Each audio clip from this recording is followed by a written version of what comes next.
আসসালামু আলাইকুম রহমতুল্লাহ। একটু টেক্সট করে জানাতে হবে যে সব ঠিকঠাক আছে কিনা, সাউন্ড শুনতে পাওয়া যাচ্ছে কিনা এবং সব কিছু ঠিকঠাক আছে কিনা একটু জানাতে হবে। এটা জানতে পারলে আমরা শুরু করতে পারবো ইনশাআল্লাহ। Everything is all right.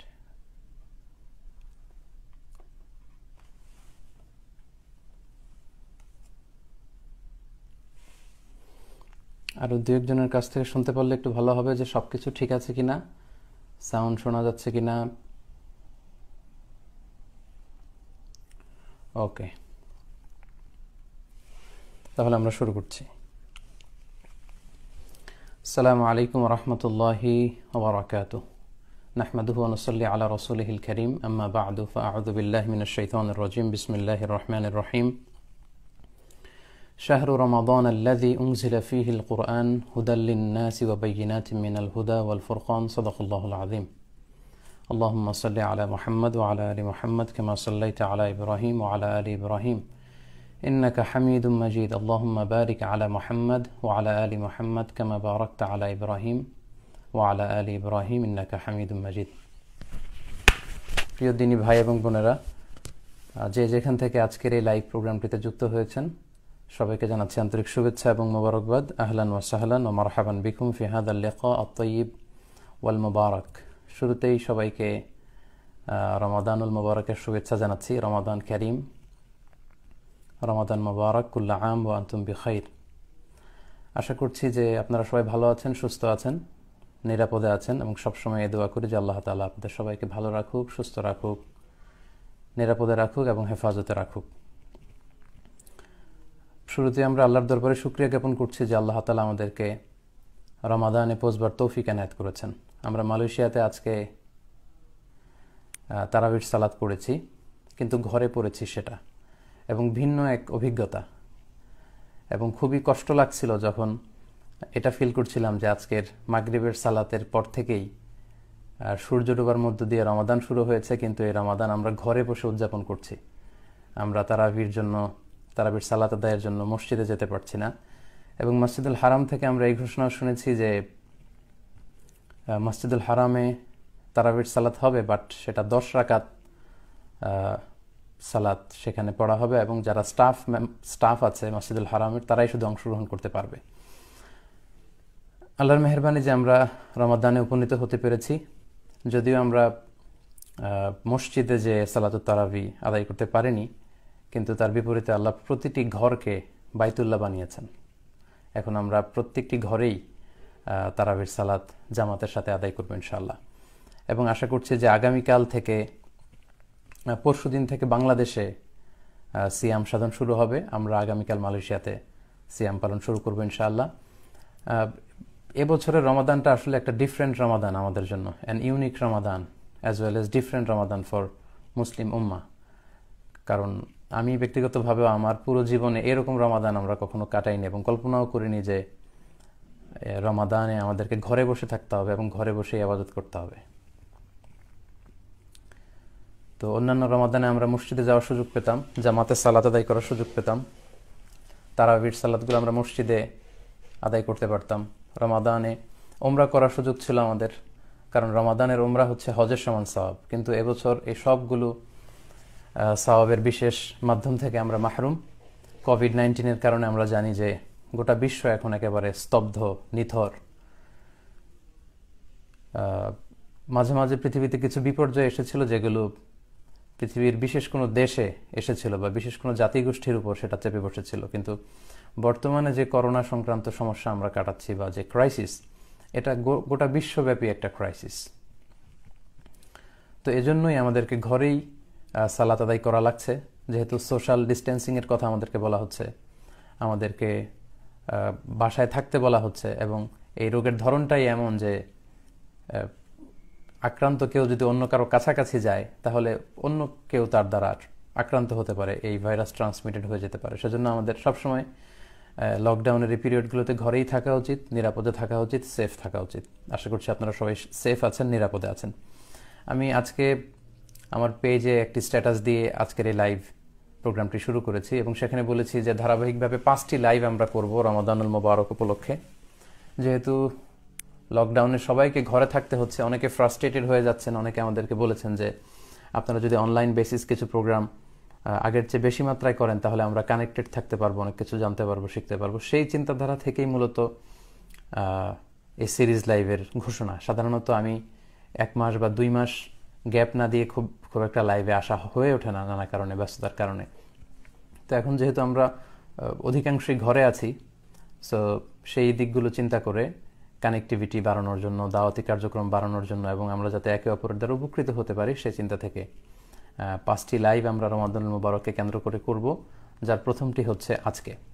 এবং বাকি লাইভগুলো ধারাবাহিকভাবে আমরা প্রতি বৃহস্পতিবার বাংলাদেশ সময় 9টা 30 মিনিটে মিজানুর রহমান আজহারি নামের এই ভেরিফাইড পেজটি থেকে আমরা প্রেজেন্ট করব ইনশাআল্লাহ। মূল আলোচনাতে যাওয়ার আগে আমি ছোট্ট করে 3টি বিষয় আপনাদের সাথে শেয়ার করতে চাই। শুরুতেই বলে নিব যে প্রায় 33,400 দিনী ভাই এবং বোন আজকের এই লাইভটিতে যুক্ত হয়েছেন। আমি সবাইকে অনুরোধ করব আপনারা শেয়ার করে লাইভটি ছড়িয়ে দিন, যাতে অন্যান্যরাও যুক্ত হতে পারে।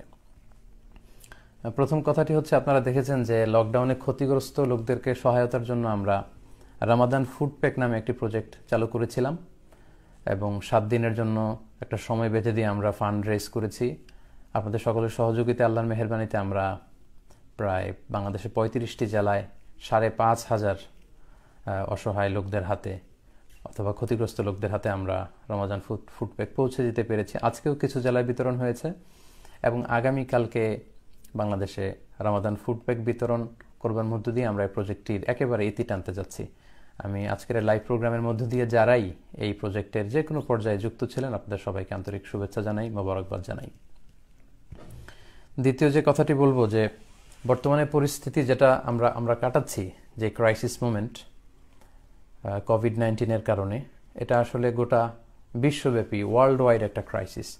সো এখানে একজন আক্রান্ত হলে আমরা সবাই আক্রান্ত হব কম বেশি। সো এজন্য আমাদের প্রত্যেকেরই সাহায্যের হাতটুকু বাড়িয়ে দেওয়া দরকার, যেটা আমরা বারবার বলে এসেছি, কারণ we all are in danger এই মুহূর্তে। সো আমাদের প্রত্যেকের সাধ্য অনুযায়ী সহায়তার হাত বাড়ানো উচিত। আল্লাহর হাবিব সাল্লাল্লাহু আলাইহি ওয়াসাল্লাম বলেছেন, খয়রুন নাস আনফাউলিন নাস, মানুষের মধ্যে আল্লাহর কাছে সবচেয়ে প্রিয় বা ভালো মানুষ সে যে অন্যের উপকার করে। তো আমরা এই কঠিন সময়ের জন্য অন্যের উপকারে আসতে পারি। এবং আল্লাহর হাবিব সাল্লাল্লাহু আলাইহি ওয়াসাল্লাম বলেছেন, আল্লাহু ফি আউনিল আবদি মা দামাল আবদু ফি আউনি আখি, আল্লাহ তাআলা ততক্ষণ বান্দার সহায়তায় থাকেন যতক্ষণ বান্দা তার আরেক ভাইয়ের সহায়তায় থাকে। আমরা যদি আমাদের কোনো বিপদগ্রস্ত ভাইয়ের প্রতি সহায়তার হাত বাড়িয়ে দিই, আল্লাহ তাআলা আমাদেরকে সাহায্য করবেন। তো এই পরিস্থিতিতে আমাদের প্রত্যেকের উচিত আমাদের সাধ্য অনুযায়ী অন্যকে সহায়তা করা। আমরা যদি আমাদের নিকটাত্মীয় যারা আছে, পোর রিলেটিভস যারা আছে, তাদের খোঁজখবর যদি আমরা নেই, আমাদের ফ্রেন্ড সার্কেলের মধ্যে কেউ হয়তো সমস্যা থাকতে পারে, যেহেতু কাজকর্ম সবই বন্ধ, উপার্জনের সব মাধ্যম অনেকটাই বন্ধ, ফলে আমরা যদি আমাদের ফ্রেন্ডসদের খোঁজখবর নেই বা আমাদের কলিগস যারা আছে তারা কে কী অবস্থায় আছে তাদের খোঁজখবর যদি আমরা নেই, তাদের মধ্যে থেকে যদি কেউ সমস্যায় থেকে থাকে, অনাহারে থেকে থাকে, আর্থিক সংকটে থেকে থাকে, আমাদের উচিত তাদের কাছে আমাদের সাহায্যের হাতটুকু বাড়িয়ে দেয়া। পাশাপাশি আমাদের নেইবার, আমাদের প্রতিবেশী যারা আছে, প্রথমত আমাদের নিকটাত্মীয়, অসহায় নিকটাত্মীয়, পাশাপাশি আমাদের বন্ধু বান্ধবদের মধ্যে, ফ্রেন্ড সার্কেলের মধ্যে বা কলিগসদের মধ্যে যারা সমস্যায় আছে, এবং আমরা আমাদের চারিপাশে যারা থাকে, আমাদের প্রতিবেশী যারা, তাদের প্রতি কিন্তু আমাদের এই সাহায্যের হাতটুকুন বাড়িয়ে দরকার। এই 3 ক্যাটাগরিতে যদি আমরা একটু হেল্প অ্যান্ড সাপোর্ট করতে পারি, তাহলে কিন্তু আমাদের এই কমিউনিটি সার্ভিসটা হয়ে যায়। কারণ গভর্নমেন্টের একার দ্বারা এই পুরো ক্রাইসিসকে সামাল দেওয়া সম্ভব না। তাই আজকের এই লাইভের শুরুতেই আমি আপনাদেরকে বলে রাখতে চাচ্ছি যে আমাদের যার যতটুকু ক্যাপাসিটি আছে, আমরা যেন অসহায় লোকদের প্রতি সাহায্যের হাতটুকু বাড়িয়ে দিই। নট নেসেসারি যে আমাকে লক্ষ লক্ষ টাকা দিয়ে সহায়তা দিতে হবে। আমি যদি 5,000 টাকা এই রামাদানে ডোনেট করতে পারি, আমরা যেন সেটা করি। আমি যদি 3,000 টাকা এই রামাদানে ডোনেশন করার সুযোগ থাকে, আমি যেন সেটা করি। অ্যাটলিস্ট আমার 3 জন ফ্রেন্ডের, অসহায় ফ্রেন্ডের যদি বিকাশ নাম্বারে আমি 1,000 করে 3,000 টাকা সেন্ড করে দিই, তাহলে তারা কিন্তু অনেকটাই সাপোর্ট পাচ্ছে। এভাবে আমাদের আশেপাশে যারা আছে, আপনি আপনার জেলা কেন্দ্রিক চিন্তা করতে পারেন, আপনি আপনার থানা কেন্দ্রিক চিন্তা করতে পারেন, অ্যাটলিস্ট আপনার এলাকাটাকে নিয়ে আপনি ভাবতে পারেন। এবং এটা ভাবা উচিত এই ক্রাইসিস মোমেন্টে। আপনার গলিতে কে না খেয়ে আছে, আপনার এলাকার অলিতে গলিতে কে না খেয়ে আছে। এবং বাংলাদেশের যত যুব সংঘ আছে, আমি বলবো যে এটা একটা যুদ্ধ পিরিয়ড চলছে আমাদের। আমাদের ডাক্তার ভাই বোনেরা তারা ফ্রন্টলাইন ওরিয়র হিসেবে এই যুদ্ধে লিড দিচ্ছে। আমরা যেহেতু ডাক্তার হতে পারিনি, আমরা হয়তো ওইভাবে সেবা দিতে পারবো না, কিন্তু এটুকুন কাজ কিন্তু আমরা করতে পারি। আমি অবাক হয়েছি যে আমি যখন ডিসিশন নিয়েছিলাম যে রামাদান ফুড প্যাকের অ্যানাউন্সমেন্টটা দিব, তখন আমি ভাবছিলাম যে আসলে এইভাবে ফলপ্রসূ হবে কিনা বা করবো কিনা। কিন্তু 7 দিনের ব্যবধানে আপনারা দেখেছেন যে আল্লাহর মেহেরবানি 71 লক্ষ টাকা অনুদান এসেছে, যেটা আমার পক্ষে এত টাকা ব্যয় করা সম্ভব ছিল না। আমরা আমাদের সাধ্যমতো চেষ্টা করেছি, কিন্তু এত বিশাল অ্যামাউন্টের ডোনেশন কিন্তু আমাদের একার পক্ষে বা 2-1 জনের পক্ষে এটা আঞ্জাম দেওয়া সম্ভব ছিল না। তাই আমি শুরুতে বলে রাখি যে বাংলাদেশের যতগুলো যুব সংঘ আছে, যতগুলো অর্গানাইজেশন আছে, আমি মনে করি যে প্রত্যেকের এই ক্রাইসিস মোমেন্টে দায়িত্বশীল ভূমিকা পালন করতে হবে। এলাকা ভিত্তিক আমি বলবো যে যুবক ভাইরা, তোমরা এলাকায়, শুধু তোমার এলাকায় বিত্তশালীদের কাছে যাও, তাদের থেকে ফান্ড রেজ করে তোমার এলাকায় যারা সমস্যায় আছে, অনাহারায় আছে, আর্থিক সংকটে আছে, তাদের কাছে তুমি সহায়তা পৌঁছে দাও। এভাবে জেলা ভিত্তিক, থানা ভিত্তিক, ইউনিয়ন ভিত্তিক, আমার এলাকায়, আমার পাড়ায়, আমার মহল্লায়, গলি ভিত্তিক যদি আমরা একটু ইয়াংরা মিলে, আমরা স্বাবলম্বীরা মিলে, আমরা অর্থনৈতিকভাবে এখনও যাদেরকে আল্লাহ মুসিবতে ফেলেননি, বিপদে ফেলেননি, আমরা যদি একটু সহায়তার হাতটুকুন বাড়িয়ে দিই, তাহলে ক্রাইসিস মোমেন্টে হয়তো হাজার হাজার মানুষ বেঁচে যাবে। তাই প্রত্যেকেই যাতে আমাদের সাধ্য অনুযায়ী অন্যকে সাপোর্ট এবং সহায়তা করি, এই উদাত্ত আহ্বান জানিয়ে আজকের লাইভটা আমি শুরু করছি। মূল আলোচনায় যাওয়ার আগে আরও ছোট্ট একটি বিষয়, আমি যেহেতু সিরিজ লাইভে আসবো, 5টি লাইভ করব, সেক্ষেত্রে বাংলাদেশ সময় রাত 9:30 কথা আমি উল্লেখ করেছিলাম। তো সেক্ষেত্রে অনেকে কমেন্টস করেছে যে বাংলাদেশ সময় আসরের পর থেকে মাগরিবের আগ পর্যন্ত এই সময় আপনার লাইভ হলে ভালো হয়, যেহেতু ইফতারির আগে। ওই সময়টাতে আমাদের পক্ষে লাইভে আসা সম্ভব হচ্ছে না, কারণ আমি এখন মালয়েশিয়াতে অবস্থান করছি। বাংলাদেশের আসরের পর মানে হচ্ছে আমার তখন ইফতারির সময়, মালয়েশিয়াতে ইফতারির সময়, এবং মাগরিবের সালাত তখন আমাকে আদায় করতে হবে। সো ওইটা সম্ভব হচ্ছে না। আর রাত্রিবেলায় 9:30 সময় নির্ধারণ করার কারণ হচ্ছে, এখন যেহেতু ঘোষণা এসেছে যে 12 জনের বেশি সালাতুত তারাবি মসজিদে যে আদায় করতে পারবে না, এবং অবশ্যই সেটা সোশ্যাল ডিস্টেন্সিং মেনটেন করে ফাঁকা ফাঁকা রেখে আদায় করতে হবে। তো সেক্ষেত্রে আমরা কেউই কিন্তু মসজিদে যেতে পারছি না, বাংলাদেশে সহ আমরা সবাই আজকে আমরা ঘরে তারাবির সালাত আদায় করেছি, এবং বাংলাদেশেও একই ঘটনা ঘটবে, ঘরে আমাদেরকে তারাবির সালাত আদায় করতে হবে। তো সেক্ষেত্রে 8:15 দিকে যদি আমাদের এশার সালাত হয়, সেক্ষেত্রে আমি খেয়াল করে দেখেছি যে 9:30টার মধ্যে তারাবির সালাত শেষ হয়ে যাবার কথা। ওই দৃষ্টিকোণ থেকে 9:30 এই সময়টাকে লাইভের জন্য নির্ধারণ করা হয়েছে। তারপরেও আপনাদের যদি বিশেষ কোনো অবজারভেশন থাকে বা কোনো পরামর্শ থাকে, আজকের এই লাইভের কমেন্টস বক্সে আপনারা জানাবেন যে বাংলাদেশ সময় রাত 9:30 এটা ঠিক আছে কিনা, নাকি একটু কম বেশি করা লাগবে। আমরা চাইলে আরও 15 মিনিটস আমরা পেছনে নিতে পারি, লেটস সে 9:45 থেকে আমরা শুরু করতে পারি 9:45-এ। খুব বেশি দেরি করা যাবে না, কারণ এখানে আবার আমার অনেক রাত হয়ে যায়। 10টায় শুরু করলে আমার এখানে 12টা, আবার বাংলাদেশে নিঃসন্দেহে অনেকে সাহারির আগে একটু ঘুমোতে চাইবেন 3-4 ঘন্টা। তো সব মিলে 9:30-তে আমি ফিক্স করেছি। তারপর আপনাদের পরামর্শ থাকলে ওয়েলকাম, আপনারা আমাকে জানাবেন ইনশাআল্লাহ। তাহলে আমরা মূল আলোচনাতে চলে যাই। সম্মানিত দিনী ভাই এবং বোনেরা, আজকে কথা বলবো যে এই রমাদানটা আমরা কিভাবে কাটাতে পারি। সেক্ষেত্রে অনেক পরামর্শ না দিয়ে আমি শুধু একটি বিষয়ের দিকে ফোকাস করতে চাই। সেটি হচ্ছে, বর্তমান সময়ে খুব বেশি বলা হচ্ছে যে let's make our quarantine to Quran time. আমরা আমাদের কোয়ারেন্টাইনকে কোরআনিক টাইম বানাই। আসলে এটা খুব অসাধারণ এবং দুর্দান্ত একটা আইডিয়া যে কোয়ারেন্টাইনের সময়টাকে আমরা কেন কোরআন টাইম কেন বানাবো না। আসলে এই রমাদানে যত বেশি আমরা কোরআনের সাথে নিজেদের সম্পর্ককে জোরদার করতে পারি, আমরা ততই বেশি গেইনার হব। আমি আমার আলোচনার শুরুতে সূরাতুল বাকারার 185 নম্বর আয়াত তেলাওয়াত করেছি। সেখানে আল্লাহ তাআলা ইরশাদ করছেন, শাহরু রমাদান আল্লাযী উনজিলা ফীহিল কুরআন হুদাল লিন-নাসি ওয়া বায়িনাতিন মিনাল হুদা ওয়াল ফুরকান। রমাদান হচ্ছে এমন একটি মাস যে মাসে আল্লাহ তাআলা কোরআন নাজিল করেছেন, এবং এই কোরআনে আছে হুদাল লিন-নাস, মানুষের জন্য হেদায়েত, গাইডলাইন্স, ও বায়িনাতিন মিনাল হুদা, এবং এই হেদায়েতের উপর ভিত্তি করে বিশদ বর্ণনা, ওয়াল ফুরকান, এবং কোরআনের মধ্যে সত্য মিথ্যার পার্থক্য করবার মতো যত ধরনের দিক আছে এগুলো উল্লেখ করা হয়েছে। তাহলে সূরাতুল বাকারার 185 নম্বর আয়াতের আলোকে আমরা বুঝতে পারলাম যে রমাদান মাসে আল্লাহ তাআলা কোরআন নাজিল করেছেন। তাহলে যে মাসটি আমরা সম্মানিত ভাই এবং বোনেরা, কাটাতে যাচ্ছি, এটা হচ্ছে কোরআন নাজিলের মাস, এটা হচ্ছে কোরআনকে উদযাপনের মাস। এজন্য এই মাসে কোরআনের সাথে আমাদের একটা মজবুত সম্পর্ক গড়ে তোলবার চেষ্টা করতে হবে, নতুন করে একটা সম্পর্ক গড়বার চেষ্টা করতে হবে, কোরআনের সাথে আমাদের অ্যাটাচমেন্টটাকে বাড়ানোর চেষ্টা করতে হবে, যেহেতু এটা কোরআন নাজিলের মাস। আমরা অন্যান্য আবাদত তো পুরো রমাদানে করবই, জামাতে সালাত আদায় করা, তারাবির সালাত পড়া, ইফতারি করা, সাহুর খাওয়া, কিয়ামুল লাইল করা, কিন্তু সবচাইতে বেশি সময় যাতে আমরা কোরআন কেন্দ্রিক দেই, আমরা এই রমাদানটাকে কোরআনিক রমাদান বানাতে চাই। এই রমাদানটা যেন, এই রমাদানের প্রধান সিলেবাস যেন থাকে আমাদের কোরআন।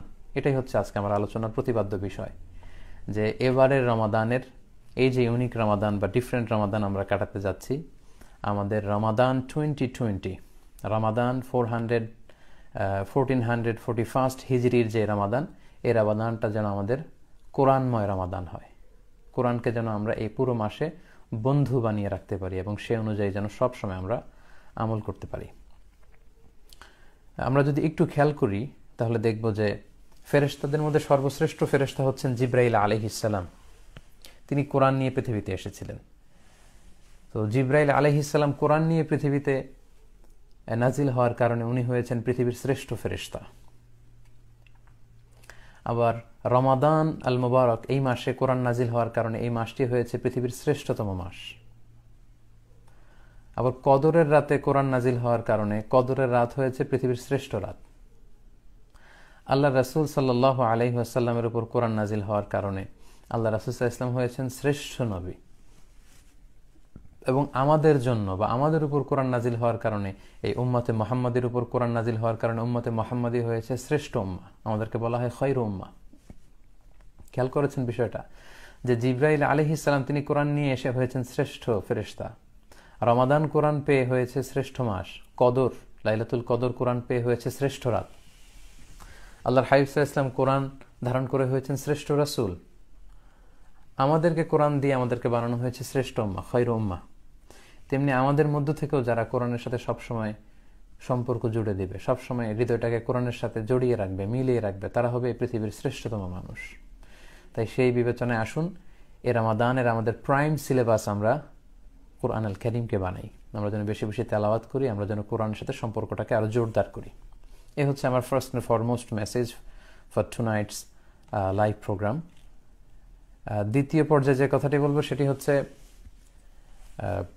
এ রমাদানে আমাদেরকে বেশি বেশি কোরআনিক রেসাইটেশন করতে হবে। কিভাবে অ্যাটাচমেন্টটা আমরা বাড়াবো? কোরআনের সাথে সম্পর্ক জোরদার করার অন্যতম মাধ্যম হচ্ছে কোরআনিক রেসাইটেশন। সেটি কোরআন হাতে নিয়ে হতে পারে, সেটি তারাবির সাল্লাতে মুসল্লায় দাঁড়িয়ে হতে পারে, সেটি কিয়ামুল লাইলে রাত্রির গভীরেও হতে পারে। তো এই ক্ষেত্রে আমাদের বাংলাদেশে যেটা হয়, খতম তোলার জন্য খুব বেশি অনেকে উঠে পড়ে লাগেন, যে কে কয় খতম, এরকম এমনটা আমরা দেখেছি যে অনেকে 5 খতম বা 6 খতম দিয়ে অন্যকে ফোন করে বলে যে আমি তো 6টা দিলাম, মানে আমি তো 6টা খতম দিলাম, আপনি কয়টা দিলেন? তো উনি আবার বলে যে আমি তো আসলে দিতে পারি নাই, অসুস্থ ছিলাম, আমি 3টা দিয়েছি, গত বছর 5টা দিয়েছিলাম, এবছর এত বেশি দিতে পারি নাই, 3টা দিয়েছি। এই যে খতম দেওয়ার একটা ট্রেডিশন, মানে 5 খতম, 7 খতম, 10 খতম, এবং সেটা আবার অন্যের সাথে শেয়ার করা বা অনেকটা শো অফের মতো করা, এটা কিন্তু আসলে মূল দাবি বা উদ্দেশ্য ছিল না কোরআন নাজিলের। এজন্য খতম ওঠানোর জন্য উঠে পড়ে না লেগে আমাদের বিশুদ্ধ তেলাওয়াত নিশ্চিত করা উচিত।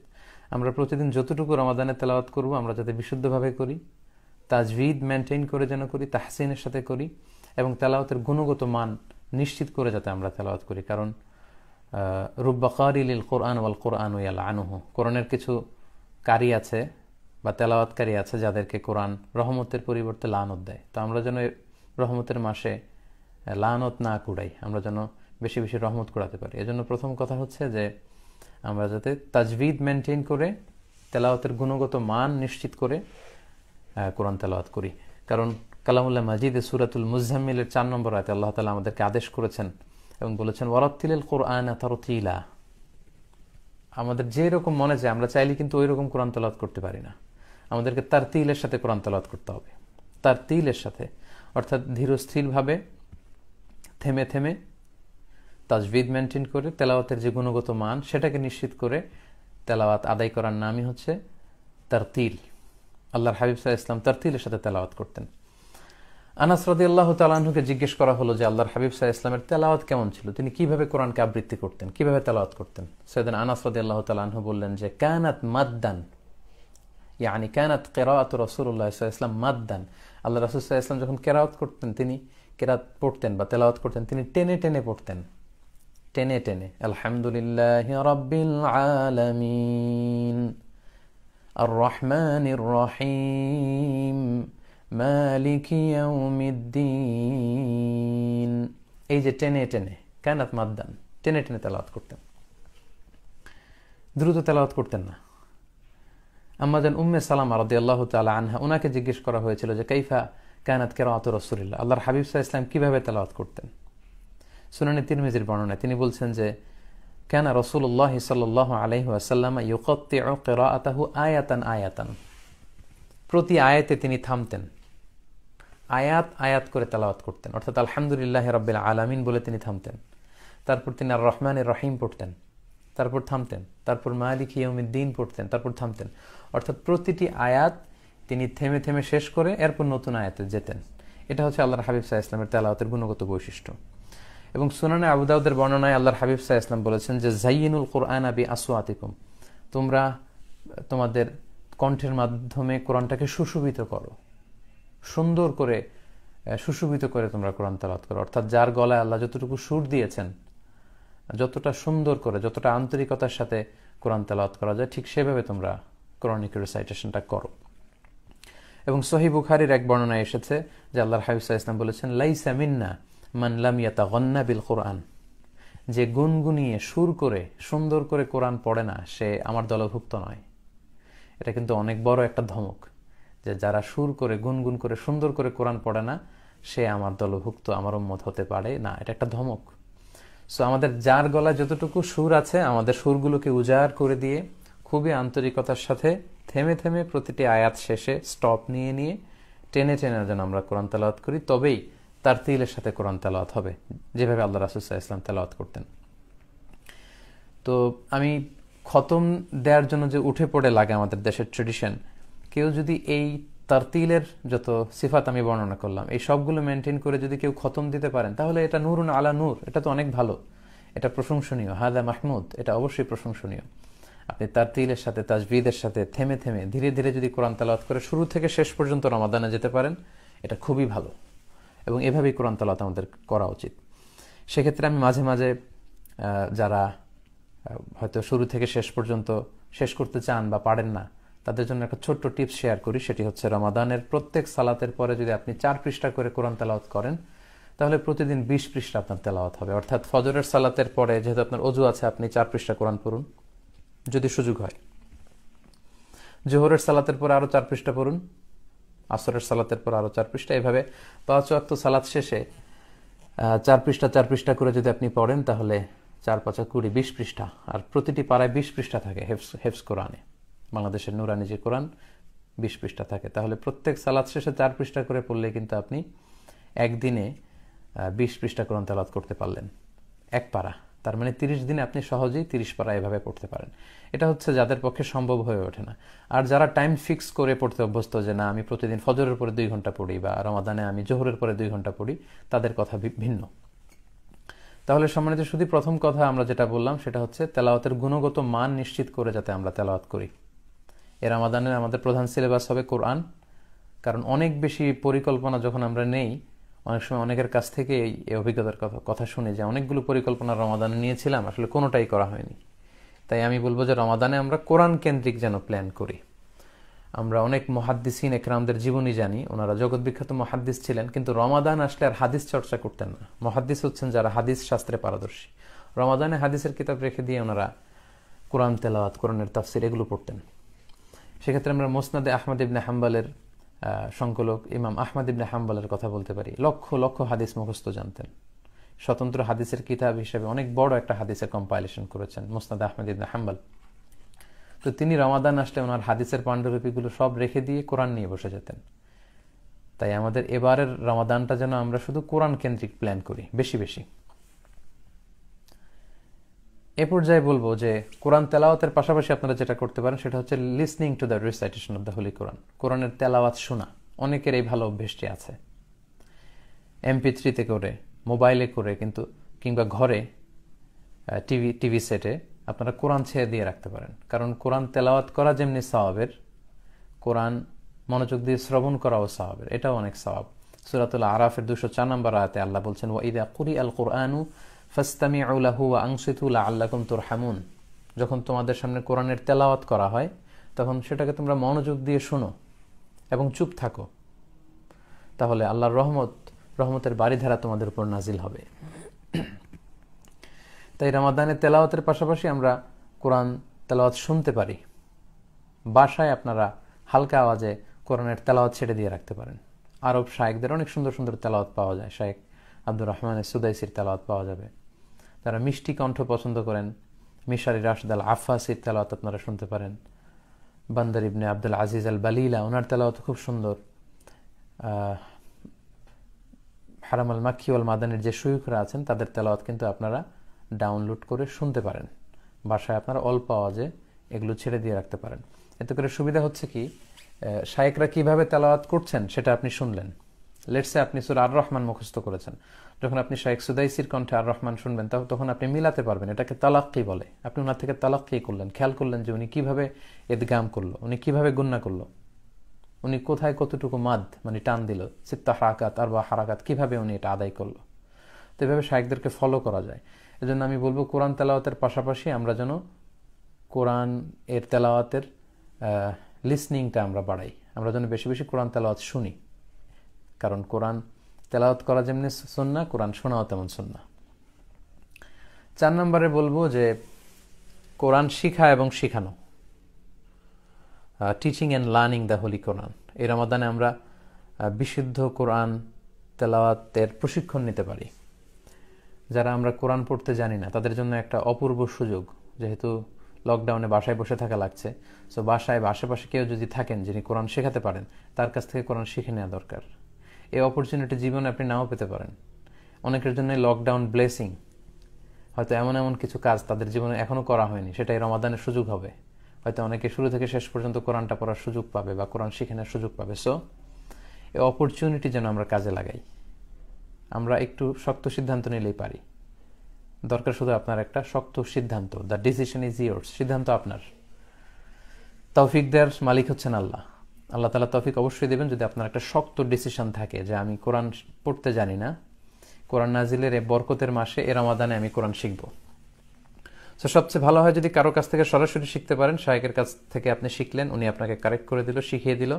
আর এটার সুযোগ না হলে অনলাইনে আমরা শিখতে পারি। অনলাইনে কিন্তু কোরআন শিক্ষার আসরের এরকম অনেক প্রোগ্রাম আপনি পাবেন। ইউটিউবে আপনি কোরআন শিক্ষার আসর বা কোরআন শিক্ষা বা অনলাইনে কোরআন শিক্ষা এগুলো লিখে সার্চ দিলেই ভুরি ভুরি আপনি লেকচার ম্যাটেরিয়াল পাবেন, যেগুলো ফলো করার মধ্য দিয়ে, অনুশীলন করার মধ্য দিয়ে আপনি কোরআন শিখে ফেলতে পারেন। আল্লাহর হাবিব সাল্লাল্লাহু আলাইহি ওয়াসাল্লাম সহিহ বুখারীর বর্ণনায় বলেছেন, খায়রুকুম মান তাআল্লামাল কুরআনা ওয়া আল্লামাহু। তোমাদের মধ্যে সবচাইতে শ্রেষ্ঠ ব্যক্তি সে যে নিজে কোরআন শিখে এবং অন্যকে কোরআন শেখায়। সো আমরা যদি কোরআন শিখতে শুরু করি, আল্লাহর হাবিব সাল্লাল্লাহু আলাইহি ওয়াসাল্লামের বর্ণনা অনুযায়ী আমরা শ্রেষ্ঠ মানুষদের অন্তর্ভুক্ত। আবার আমরা যদি শিখিয়ে দেই তখনও শ্রেষ্ঠ মানুষদের অন্তর্ভুক্ত। যাদের বয়স হয়ে গিয়েছে, আগে কোরআন শেখার সুযোগ হয়নি, তারা এই সুযোগটুকু কিন্তু আমরা কাজে লাগাতে পারি। কারণ কোরআন শেখার কোনো বয়স নেই। যে কোনো বয়সে আপনি শিখতে পারেন। শিখতে কোনো লজ্জা নেই, জানতে কোনো লজ্জা নেই। এবং সহিহ বুখারীতে আল্লাহর হাবিব সাল্লাল্লাহু আলাইহি ওয়াসাল্লাম বলেছেন, ওয়াল্লাযী ইয়াকরাউল কুরআন ওয়া ইয়াতাতাআতা, যে কোরআন পড়ে এবং আটকে যায়। তাআতা মানে 70 বছরের বয়স বা 60 বছরের বয়স কেউ যদি নতুন করে কোরআন শিখে, ছোট বাচ্চা যেমনি স্মুথলি কোরআন পড়ে তার মুখ দিয়ে এভাবে বেরোবে না, পড়তে যে আটকে যাবে, কষ্ট হবে। এই কষ্ট হওয়ার কারণে আল্লাহর হাবিব সাল্লাল্লাহু আলাইহি ওয়াসাল্লাম বলেছেন তার জন্য লাহু আজরান, 2টা সওয়াব, মানে ডাবল সওয়াব। এক হচ্ছে কোরআন তেলাওয়াত করছে এর জন্য সওয়াব, আরেক হচ্ছে ইয়াতাতাআতা মানে হচ্ছে এই যে মামলিং করছে, মুখে আটকে যাচ্ছে, এটার জন্য আল্লাহ তাআলা ডাবল সওয়াব দিবেন। এজন্য আমাদের আশেপাশে যারা কোরআন পড়তে জানে না, দেখে দেখে আমরা যদি সুযোগ হয় তাদেরকে যেন একটু কোরআন শেখাই। কারণ আল্লাহর হাবিব সাল্লাল্লাহু আলাইহি ওয়াসাল্লাম বলেছেন, আদ-দাল্লু আলাল খাইরি কাফাইলি। কেউ যদি ভালো কোনো দিকে কাউকে পথ দেখায়, তাহলে ওই ভালো কাজটা করলে যে সওয়াব, পথ দেখালে বা সাহায্য করলে, হেল্প করলে এই একই সওয়াব। আপনি যদি সূরা ফাতিহা কাউকে শিখিয়ে দেন, কিভাবে সূরা ফাতিহা পড়তে হয় এটা যদি কাউকে আপনি শিখান, তাহলে ওই ব্যক্তি যতদিন সূরা ফাতিহা পড়বে তার জীবনে তার একটা পার্সেন্টেজ সওয়াব কিন্তু আপনি আপনার আমলনামায় পেয়ে যাবেন। এজন্য আমরা যেন কোরআন শিখি এবং শেখাই। পাশাপাশি আমরা যেন কোরআন শুনি এবং শোনাই। খুব ইম্পর্টেন্ট একটা পয়েন্ট। আমরা অনেক সময় কোরআন শোনাতে চাই না অন্যকে। কোরআনকে শেখা এবং শেখানোর একটা গুরুত্বপূর্ণ মাধ্যম হচ্ছে কোরআন অন্যকে শোনানো। অন্যকে শোনালে আপনার কোরআন পড়াটা খুব মজবুত হবে, পাকাপোক্ত হবে, এবং অন্যের থেকে যদি আপনি শোনেন সেক্ষেত্রে আপনার কোরআন শেখাটা বা জানাটা খুব মজবুত হবে। এবং আল্লাহর হাবিব সাল্লাল্লাহু আলাইহি ওয়াসাল্লাম এটা করতেন। মুআরাদাতুল কোরআন সহিহ বুখারীতে এসেছে, প্রতি বছর সারা বছর কোরআনের যে সমস্ত আয়াতগুলো নাজিল হতো, রমাদান মাসে আল্লাহর হাবিব সাল্লাল্লাহু আলাইহি ওয়াসাল্লাম ওই সবগুলো আয়াত, ওই সবগুলো সূরা জিবরাইল আলাইহিস সালামকে শোনাতেন। এরপর জিবরাইল আলাইহিস সালাম আবার আল্লাহ রাসূল সাল্লাল্লাহু আলাইহি ওয়াসাল্লামকে শোনাতেন। প্রতি রমাদানে এই প্রজেক্ট নিয়ে থাকতেন আল্লাহ রাসূল সাল্লাল্লাহু আলাইহি ওয়াসাল্লাম। এবং যে বছর আল্লাহর হাবিব সাল্লাল্লাহু আলাইহি ওয়াসাল্লাম ইন্তেকাল করবেন, ইন্তেকালের বছরের যে রমাদানটি তিনি পেয়েছিলেন, ওই বছর 2 বার আল্লাহর হাবিব সাল্লাল্লাহু আলাইহি ওয়াসাল্লাম সাইয়েদনা